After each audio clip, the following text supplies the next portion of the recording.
Salam sehat semuanya.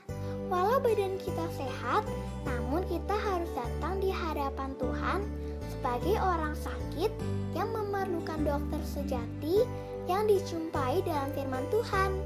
Hari ini Pak Leo akan ceritakan tentang Allah menemui dan memberkati Yakub. Ayo, duduk baik-baik dan dengarkan.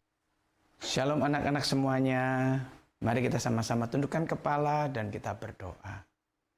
Bapa dalam surga, kami berterima kasih kalau saat ini Tuhan masih memberikan kesempatan untuk kami boleh mendengarkan kebenaran firman Tuhan. Tuhan, kesempatan ini kami mau pergunakan dengan sebaik-baiknya. Kami perhatikan setiap pemberitaan firman-Mu itu, supaya firman-Mu menuntun kami untuk boleh semakin mengenal Tuhan dengan benar. Tolonglah kami hari ini. Dalam nama Tuhan Yesus kami berdoa. Amin. Anak-anak sekalian, waktu Yakub ingin segera mendapatkan berkat daripada ayahnya, maka Yakub melakukan dengan cara yang tidak diperkenan Tuhan, yaitu dengan cara berbohong, dengan cara menipu ayahnya. Cara yang seperti ini mengakibatkan satu hubungan keluarga yang menjadi buruk. Ketika Esau tahu bahwa Yakub sudah diberkati oleh ayahnya, Esau menjadi dendam kepada Yakub. Dan Esau mempunyai rencana untuk membunuh Yakub. Tetapi rencana daripada Esau ini segera sampai ke telinga ibunya, yaitu Ribka. Dan ketika Ribka mendengar hal ini, Ribka menjadi berpikir bagaimana caranya supaya Yakub tidak dibunuh oleh Esau. Maka berpikirlah dan Ribka menemukan cara. Maka segeralah Yakub dipanggil oleh Ribka dan Ribka mengatakan, Yakub, kakakmu Esau akan membunuhmu. Untuk supaya kau tidak terbunuh oleh Esau, maka kau harus pergi ke daerah Haran, ke rumah kakakku Laban. Wah, tentunya ini menjadi satu berita yang buat Yakub adalah berita yang cukup mengejutkan. Tetapi Yakub menyetujui apa yang diusulkan oleh ibunya. Dan tentunya Ribka tidak begitu saja membiarkan Yakub pergi, tetapi diberitahukannya kepada suaminya, yaitu Ishak. Maka Ishak pun menyetujui apa yang menjadi rencana daripada Ribka. Maka dipanggillah Yakub oleh Ishak dan diberi pesan. Kau harus pergi ke rumah Laban yang ada di Haran, saudara daripada ibumu. Dan ambillah istri dari anak-anak Laban. Jangan kau ambil istri dari orang-orang Kanaan ini. Sebelum Yakub berangkat, Ishak kembali berdoa dengan memberkati Yakub dengan mengatakan, kiranya Allah memberkati engkau dan engkau beranak cucu dan anak cucumu pun boleh diberkati. Ishak juga memberikan berkat, kiranya Allah memberkati engkau dengan berkat Abraham dan juga memberkati anak cucumu. Ketika Yakub sudah diberkati oleh Ishak, maka Yakub segera berangkat meninggalkan Kanaan dan menuju ke Haran.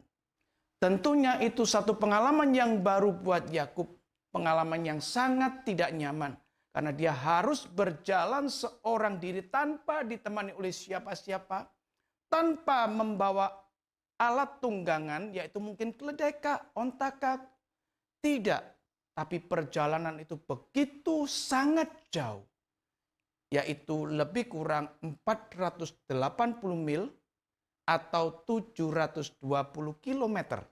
Kalau ditempuh dengan jalan kaki karena daerah sana berbukit-bukit, padang gurun, berbatu-batu, maka lebih kurang bisa jalan kaki 20 sampai 30 hari.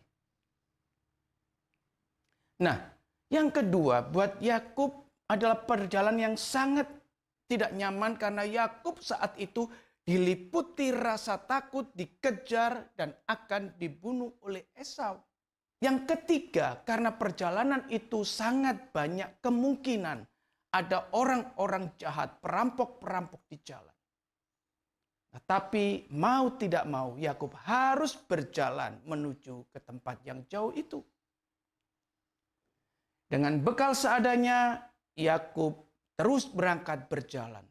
Tetapi ketika senja mulai tiba, Yakub pun mulai menata diri untuk beristirahat. Tetapi menjadi pertanyaan buat kita dan tentunya buat Yakub. Masihkah Allah berkenan kepada Yakub? Maukah Allah mengampuni Yakub dari kesalahannya? Itu yang menjadi pertanyaan kita dan Yakub kan? Tetapi mari kita lihat berikutnya. Ketika senja itu mulai tiba dan Yakub menata diri untuk beristirahat, karena capek, dia segera tidur. Nah, ketika tidur itulah Tuhan mendatangi Yakub, menjumpai Yakub melalui mimpi. Dan di saat itulah Yakub mimpi dengan didatangi oleh Tuhan. Dan Tuhan Allah yang mendatangi dia memperkenalkan dirinya dengan mengatakan bahwa dialah Allah Abraham, Allah Ishak ayahnya. Wah, ini sudah satu hal yang luar biasa. Kenapa? Karena waktu Yakub mengalami ketakutan, mengalami pertanyaan, masihkah Tuhan berkenan kepadaku? Justru Tuhan datang menemui Yakub dan memperkenalkan diri. Bahkan Allah berjanji menyertai dia, melindungi dia. Wah, ini satu hal yang luar biasa bukan? Karena Allah telah memilih Yakub sekaligus Allah mengampuni kesalahan Yakub.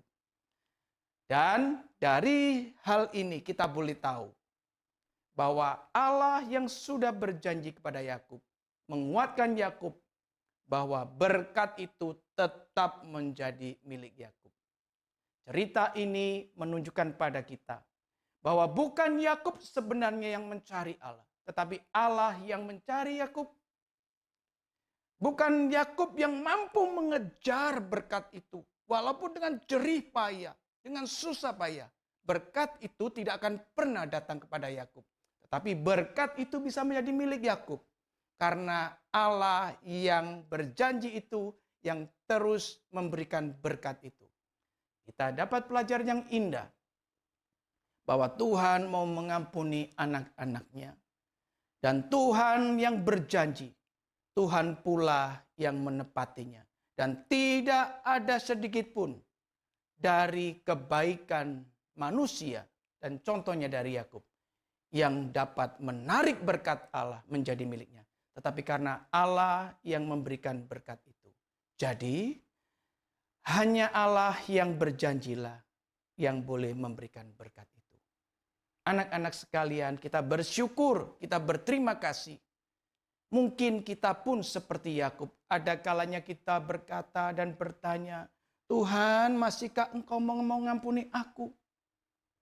Tetapi kalau kita sungguh-sungguh bertobat, kita sungguh-sungguh percaya Allah yang maha kasih itu, Allah yang maha pemurah itu, Dia akan mengampuni setiap dosa dan salah kita. Puji Tuhan. Hari ini renungan sampai di sini. Kiranya Tuhan memberkati kita. Mari kita tundukkan kepala dan kita berdoa. Bapa di dalam sorga, kami berterima kasih melalui cerita firman Tuhan hari ini. Kami boleh dipuaskan, disegarkan. Karena Tuhan yang berjanji itu adalah setia adanya. Sekalipun Yakub telah menyakiti hati Tuhan. Tapi Tuhan tetap mengasihi dia. Tapi Tuhan tetap mau menyertai dan menolong dia. Demikian juga Tuhan, ajarkanlah kami tidak mengulangi kesalahan yang telah dikerjakan oleh Yakub. Tetapi kami mau belajar terus hidup menyenangkan hati Tuhan seperti yang Tuhan inginkan dalam hidup kami. Ketika kami jatuh Tuhan, ketika kami telah pernah menyakitkan hati Tuhan, ampuni ya Tuhan setiap dosa dan salah kami. Supaya dengan pertolongan Tuhan itu, kami boleh kembalikan untuk kemuliaan nama Tuhan. Dalam nama Tuhan Yesus kami berdoa. Amin.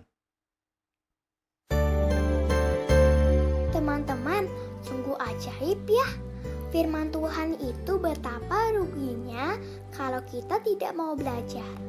Hari ini kita diingatkan bahwa perjanjian Allah dengan manusia dapat terlaksana semata-mata berdasarkan kasih setia Tuhan, bukan karena usaha kita dan teman-teman yang seringkali justru melawan Tuhan. Benar nggak? Ayo lanjutkan baca Kejadian 28 ayat 10-22. Bye-bye.